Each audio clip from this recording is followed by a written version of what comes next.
बच्चों, आज हम माइक्रो इकोनॉमिक्स यूनिट 4 पूर्ण प्रतिस्पर्धा की स्थिति में फर्म का सिद्धांत, इसके हम शेष प्रश्नों को समझेंगे, जिसमें आज हम पूर्ति की लोच, पूर्ति की कीमत लोच की श्रेणियां और पूर्ति की लोच को कौन कौन से तत्व प्रभावित करते हैं, आज हम इन प्रश्नों को समझेंगे। पिछले वीडियो में हमने समझा था, जब किसी वस्तु की कीमत में कमी होती है तो पूर्ति में भी कमी होती है। यदि किसी वस्तु की कीमत में वृद्धि होती है तो पूर्ति में भी वृद्धि होती है। अर्थात पूर्ति के नियम में हमने कीमत और पूर्ति के बीच जो संबंध होता है उसके बारे में पढ़ा था कि कीमत और पूर्ति के बीच धनात्मक संबंध होता है। कीमत बढ़ती है तो पूर्ति भी बढ़ती है। पूर्ति का नियम मूल्य में परिवर्तन होने के कारण पूर्ति में होने वाले परिवर्तन की दिशा को बताता है कि कीमत में वृद्धि तो पूर्ति में भी वृद्धि, कीमत में कमी तो पूर्ति में भी कमी। किंतु पूर्ति का नियम यह नहीं बताता कि कीमत में परिवर्तन होने के कारण पूर्ति में कितना परिवर्तन हुआ। जैसे यदि 10 रुपए किलो गाजर के भाव बढ़ जाए, कीमत बढ़ जाए, तो कितने किलो गाजर की पूर्ति बढ़ जाएगी, ये पूर्ति का नियम नहीं बताता। पूर्ति के विस्तार और संकुचन के यदि हमें मापना है तो हमको पूर्ति की लोच को जानना पड़ेगा। पूर्ति की लोच की धारणा हमें यह बताती है कि वस्तु के मूल्य में परिवर्तन होने से वस्तु की पूर्ति में किस दर से परिवर्तन हो रहा है। तो जो परिवर्तन की दर है वो हमको किससे पता चलेगी? पूर्ति की लोच से। जबकि पूर्ति का नियम केवल क्या बताता था? केवल दिशा बताता था। तो आज हम पढ़ने वाले हैं पूर्ति की लोच। पूर्ति की कीमत लोच से आप क्या समझते हैं? पूर्ति की लोच की विभिन्न श्रेणियों को स्पष्ट कीजिए। पूर्ति की कीमत लोच किसी वस्तु की पूर्ति में प्रतिशत परिवर्तन को उस वस्तु की कीमत में प्रतिशत परिवर्तन से भाग देने से प्राप्त भागफल किसी वस्तु के लिए पूर्ति की कीमत लोच है। आपको ये थोड़ा कठिन लग रहा होगा कि ये क्या भाषा लिखी है। आप सूत्र याद कर लीजिए, तो आप ये अपने मन से लिख सकते हैं। हमें क्या लिखना है? किसी वस्तु की पूर्ति में प्रतिशत परिवर्तन को उस वस्तु की कीमत के प्रतिशत परिवर्तन से भाग देने पर जो भागफल प्राप्त होता है वही कहलाता है पूर्ति की कीमत लोच। पूर्ति की कीमत लोच किससे व्यक्त करते हैं? ई एस से। ये इसका पूर्ति की कीमत लोच का सूत्र है। इसको हम ऐसे भी लिख सकते हैं, ये डेल क्यू अपन क्यू यानी पूर्ति में परिवर्तन इनटू कीमत में परिवर्तन क्या हो जाएगा? P upon del P. इस सूत्र को, कीमत लोच के सूत्र को हम ऐसे भी लिख सकते हैं। पूर्ति की कीमत लोच की श्रेणियां या प्रकार। वस्तु की कीमतों में परिवर्तन होने से सभी वस्तुओं की पूर्ति में एक समान दर से परिवर्तन नहीं होता। कुछ वस्तुओं की कीमत में थोड़ा सा परिवर्तन होने से उसकी पूर्ति में बहुत अधिक परिवर्तन हो जाता है, तो कुछ वस्तुओं की कीमतों में परिवर्तन का उनकी पूर्ति पर बहुत कम प्रभाव पड़ता है। अतः पूर्ति की लोच अधिक एवं कम हो सकती है। लोच के आधार पर पूर्ति की लोच को हम 5 श्रेणियों में विभाजित कर सकते हैं। हमने जब मांग पढ़ा था तो मांग की लोच भी हमने देखा था कि वो 5 प्रकार की थी। मांग की कीमत लोच कितने प्रकार की थी? 5 प्रकार की। यही 5 प्रकार पूर्ति में भी हैं। जो प्रश्न का उत्तर आपने मांग में याद किया था, यहाँ पर वही किस में है? पूर्ति में है। मैंने उसमें आपको बताया था कि आप 5 बार लोचदार लिख लीजिए। लोचदार मांग लिख लीजिए और जब आपके पास पूर्ति है तो हम इसकी जगह में क्या लिख लेंगे? लोचदार पूर्ति।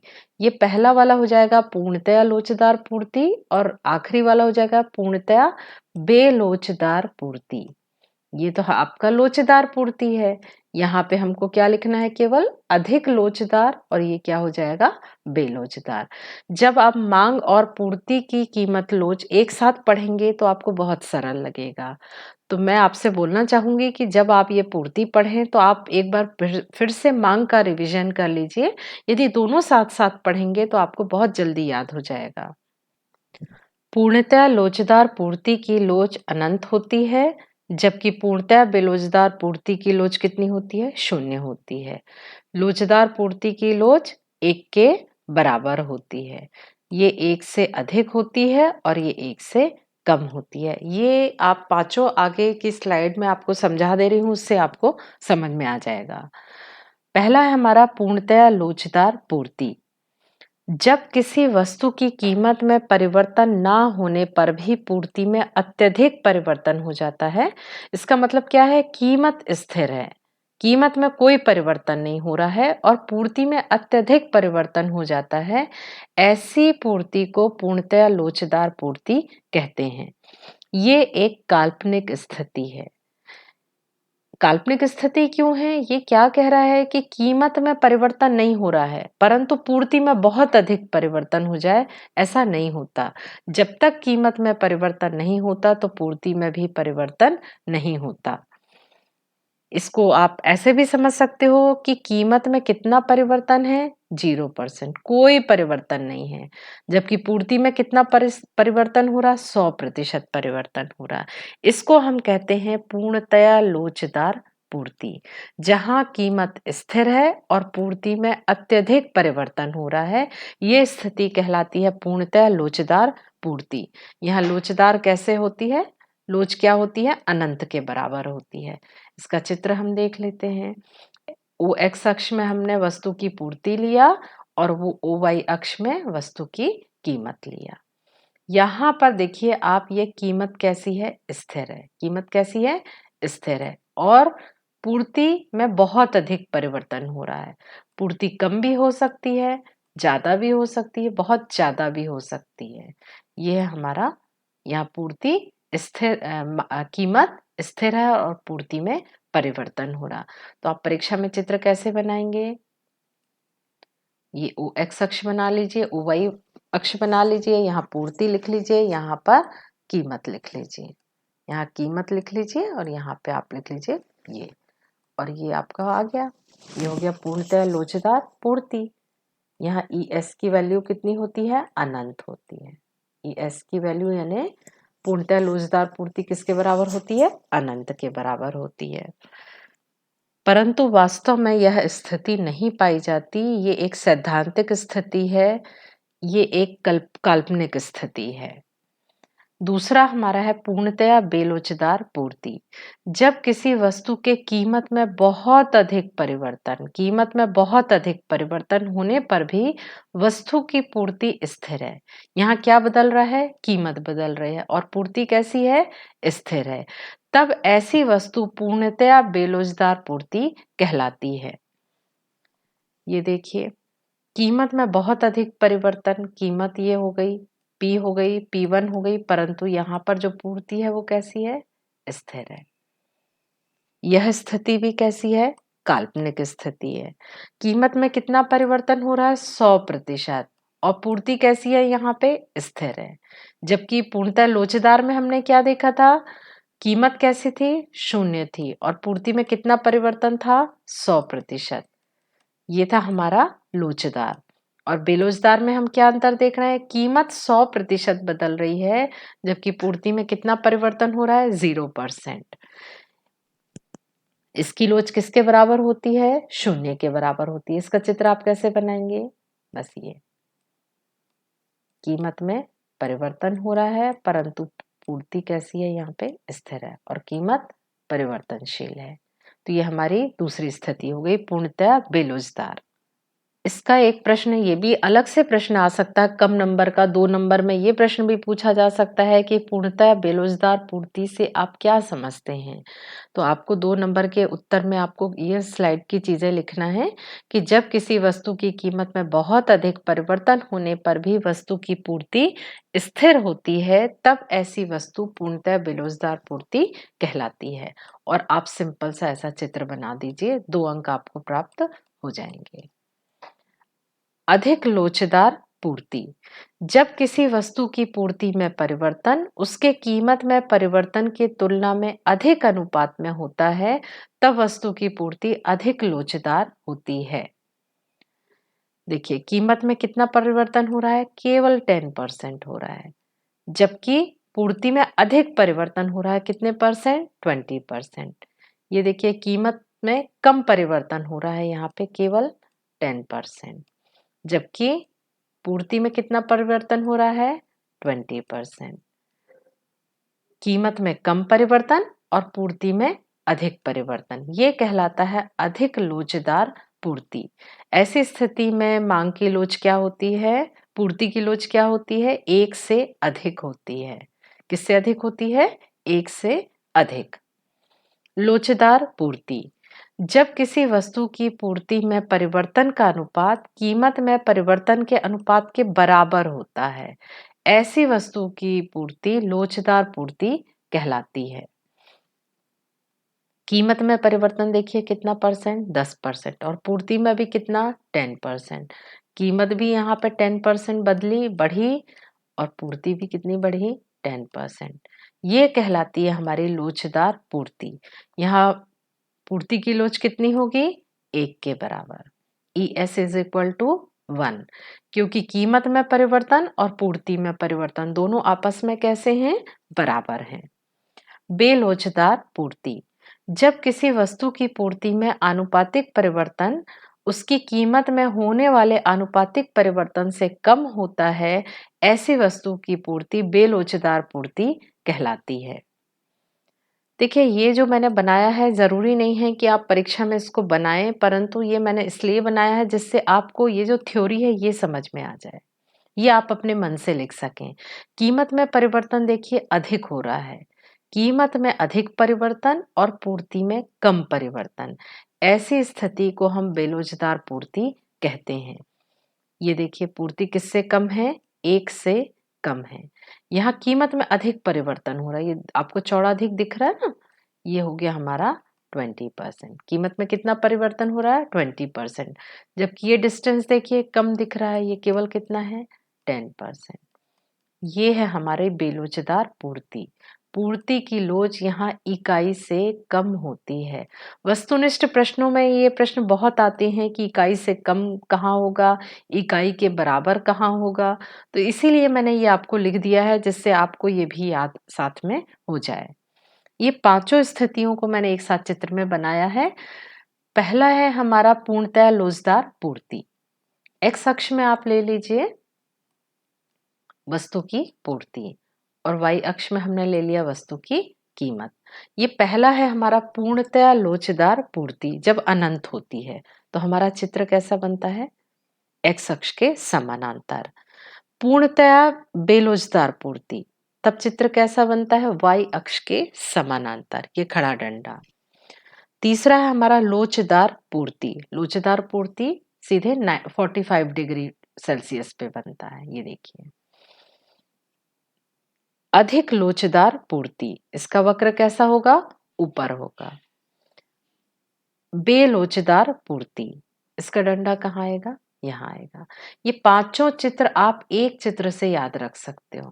पांचों चित्र आप ये बना लीजिए, ये बना लीजिए। पूर्णतः लोचदार पूर्ति ये हो गई, पूर्णतः बेलोचदार आया तो ये बना लिया आपने, लोचदार पूर्ति आ गया तो ये बन गया आपका। अधिक लोचदार पूर्ति यहाँ आ जाएगा, बेलोचदार पूर्ति यहाँ आ जाएगा। है ना कितना आसान?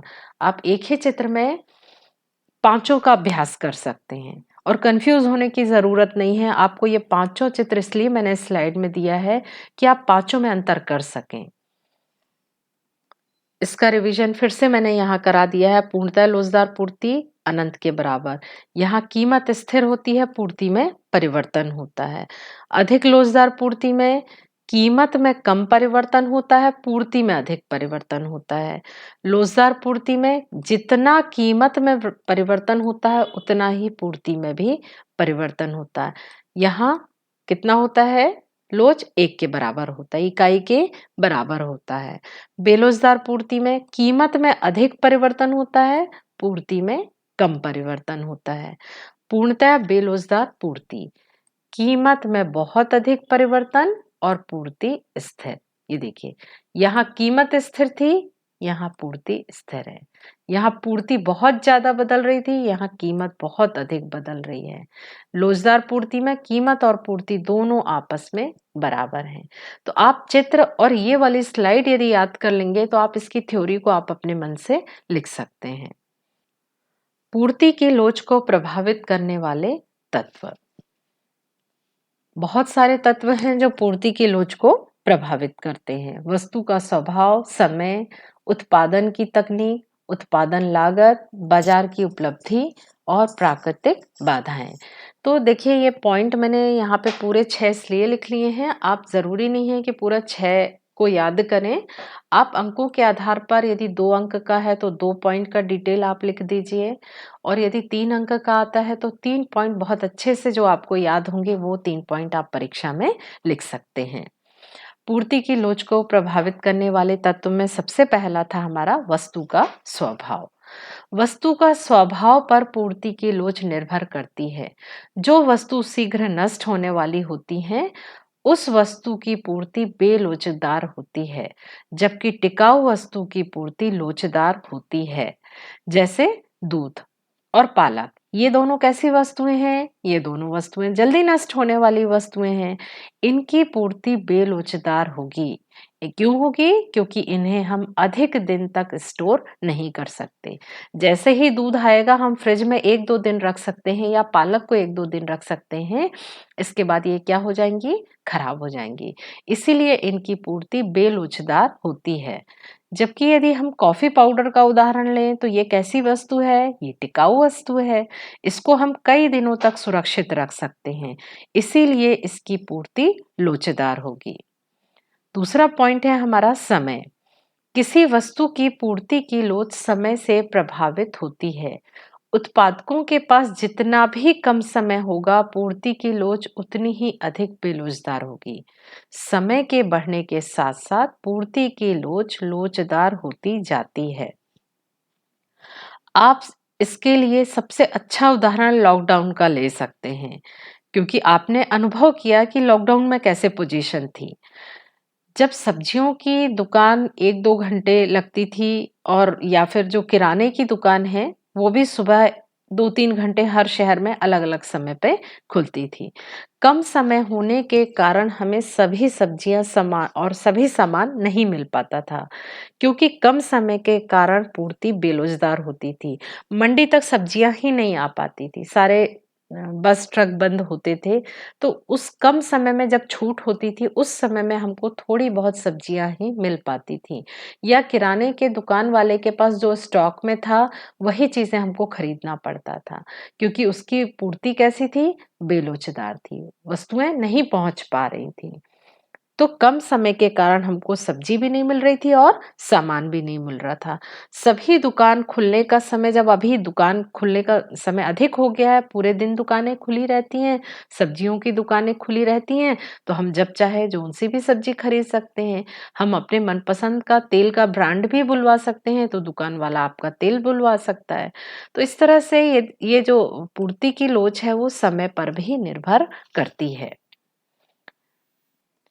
तीसरा पॉइंट है उत्पादन की तकनीक।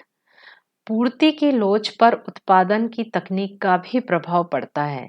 यदि किसी वस्तु का उत्पादन आसानी से किया जा सकता है तो वस्तु की पूर्ति लोचदार होगी, क्योंकि कीमतें घटने या बढ़ने पर वस्तु की पूर्ति को घटाया या बढ़ाया जा सकता है। जैसे यदि आपको हाथ की कढ़ाई वाला कुर्ता पहनना है तो इसमें हमको अधिक समय लगेगा, जबकि मशीन के द्वारा की गई कढ़ाई की पूर्ति आसानी से हो जाएगी, क्योंकि इसमें कम समय लगेगा। तो पूर्ति पर उत्पादन की तकनीक का भी प्रभाव पड़ता है।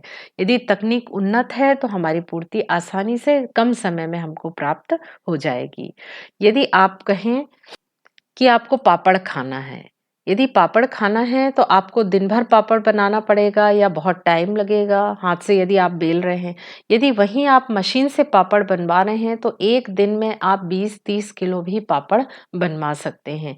जबकि घर में यदि आप 2 सदस्य हैं तो आप 1 किलो या 1.5 किलो पापड़ ही हाथ से बना सकते हैं।